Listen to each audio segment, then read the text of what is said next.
Guys, nakita nyo ni guys tong si Rad Uncle sa China.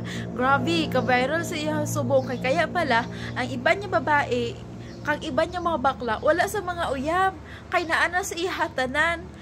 Amon, ni grabe siya kakusgan. Is 1,600 kalalaki.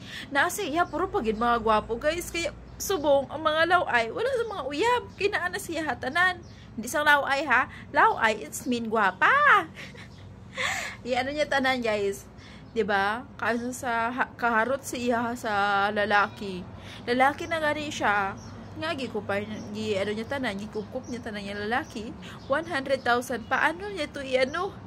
Asa niya to ipaagi? Asa niya to ipaagi 1,000 plus lalaki man siya. Magbakal na lang siya sa Barbie no. Para di siya mabunlayan.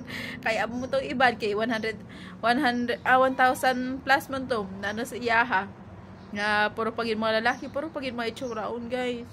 Ang sama itong hihimo niya. Kabigan niya. Ha? Wala niya naghihatag sa mga iba niya babae. Kaya ang iba niya babae, naging single mom. Sila, ang iban di ay, naa si iyaha. Sa mga iba niya, bakla, wala sa uyan. Ano niya tanan? Basta, amo to, bye-bye.